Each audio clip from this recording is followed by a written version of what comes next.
I actually watched Black Mirror season 7 earlier, and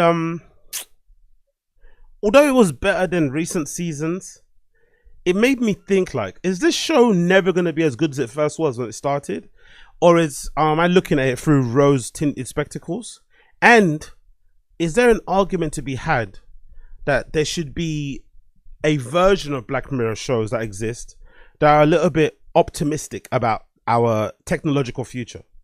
Does everything need to be black pilled? Or is that, I guess, is the whole point of the show, but I don't know. I get a bit bored of this, like, every tech advancement is going to lead to our destructions of a civilization. It's going to bring the worst out of us. It's not going to be good. So there's got to be good things about technology. We've got many of them right now. And I would love a show that was a bit more optimistic, you know? A little bit more flowery, a little bit more bright-eyed, a little bit more inspiring, motivational, whatever it may be. I don't know, maybe even to inspire kids. To kind of go and study something that includes the sciences and stuff, or whatever else in school. That might be actually good in a weird quasi, Tomorrow's World type of affair, which was a big show back in the day that used to do a lot of tech and sci-fi shit. Because I kind of got a bit bored of the whole misery when it comes to Black Mirror. But again, decent season, all things intended. If I had to rate the episodes or say which one was my favorite, I'm gonna say probably the last two. I'm not gonna lie. In terms of the concept, I think maybe not the last two. Eulogy and USS Callista into Infinity. I think they might have been two of my favorite ones. I love the idea of having that little gizmo or gadget on the side of your temple that essentially allows you to kind of replay memories in Eulogy. I love the idea of the Callista having the same thing but with games, having them be immersive. So you don't even have to use a controller. You kind of go under, you're like in a state of hallucination or something, and you kind of been able to picture yourself playing in the game and doing everything that needs to be done, whatever it may be. I think that's a pretty cool idea. But I think the rest of the episodes were a little bit meh. Not gonna lie, a little bit meh. I got tired of them very, very quickly. It was a slog to get through some of the episodes. I'm not gonna lie, some of them are like 1 hour plus long, mad crazy runtime. But I did enjoy it. I did enjoy it. The last two episodes in particular. But the rest of them were a little bit of a snooze fest. I'm not going to lie. The rest of them were a little bit of a snooze fest. I don't know. Even the one with, what's her name? Issa Rae. I think that was Betty Noir. Was it Betty Noir or Hotel Riviere? No, Hotel Riviere with Issa Rae. I thought that was okay. I didn't mind that too much. Not the best, but I didn't really understand why Issa Rae had to play that role, but whatever. And the last two might have been the ones I probably would have hung my hat on in general, but I would love there to be a bit more optimism when it comes to tech personally, but I guess that's the whole point of the show.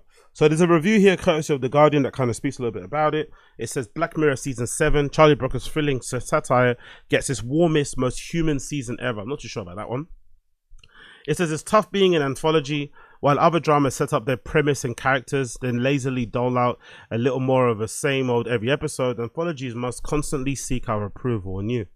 If critics and viewers think the latest shiny thing is dud, they toss it into the void and deem the expert hard work that went into it to be a waste. Even the hits are only celebrated briefly. In season 7 of his collection of digital age fables, Black Mirror writer Charlie Brooker finally cracks for the first time produces a sequel to an old episode. This year's feature-length finale, USS Callista Into Infinity, is a straight continuation of season 4's fan favorite, but it's the least interesting installment of the new batch because it can't replicate the thrill, the hope, the starting without knowing whether this episode adventure will be a success. The other 5 offerings take the risk and almost get their reward. Leading the line is Common People, starring Chris Dowd and Lucinda Jones as a blue-collar couple who are more love than money. When she's okay, cool, yeah, that first episode is actually decent. I'm not gonna lie, I take that back. So 3 out of the 5 ain't too bad. That first episode is pretty decently. That's a pretty decent episode. I quite enjoyed that one. That was called Common People, right? I think that was Common People. Yeah, that was Common People. That was actually pretty decent. Tracy Ellis Ross, I thought was really good. She played that role really, really, really, really, really, really well. But the rest of them, not the greatest. I'm not gonna lie, not the fucking greatest. The one I loved the most was Eulogy. What did it say here about Eulogy? Even more heartfelt is Eulogy with a perfectly cast Paul Giamatti, sorry. He's a great actor, by the way. I fucking love him. As a man given the chance to step inside of an old photograph and unlock memories of the great love lost. The techno gubbins barely impact on a sweet, sad, simple tale that sets away from Brooker's growing obsession with characters choosing between online and offline versions of themselves.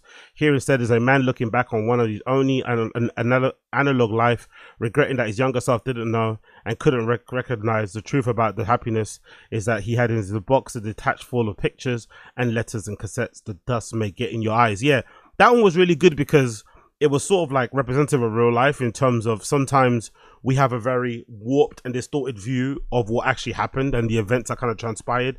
And I love that that actual app or that service allows you to kind of take a walk back through memory via the pictures that don't usually lie, and to kind of step by step kind of, you know, remind yourself of actually what went on to get to the truth of the matter, and to be able to kind of, you know, better maybe eulogize or, you know, remember somebody that passes away. I really fucking loved it. I thought that was a really, really good premise, and I thought they really skipped it. They really, really smacked it.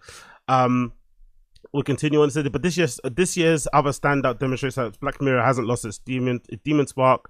Better Noir was a premise straight out of the midweek terrestrial drama with Sienna Kelly as Maria, the office high flyer who's right to suspect a new recruit Verity is a deranged wrong'un, but can't prove it in a way that her colleagues can see.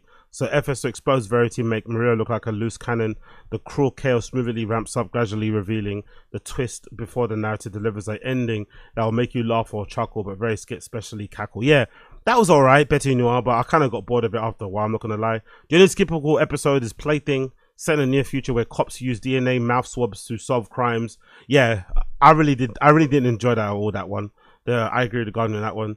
And have an interrogation room built with the pleasing asymmetrical lozenge shape. Inside sits a predictably excellent Peter Capaldi as a mercurial murder suspect who has spent his adult life playing a video game and somewhere between Lemmings, The Sims, and Tamagotchi. That looks like it's a great first half is followed by the end credits. The setup is all there. The idea didn't go anywhere. Our thumbs down, and Plaything is moved swiftly to the bin. Yeah, it was a decent enough. I'd recommend you check it out just for the sake of checking it out, but it didn't really move me the way other Black Mirrors have moved me. But, you know, 3 out of 5 to be decent episodes. With the one that you probably should watch, I think, is Eulogy. Personally, I think Eulogy was fucking brilliant. So big up Black Mirror.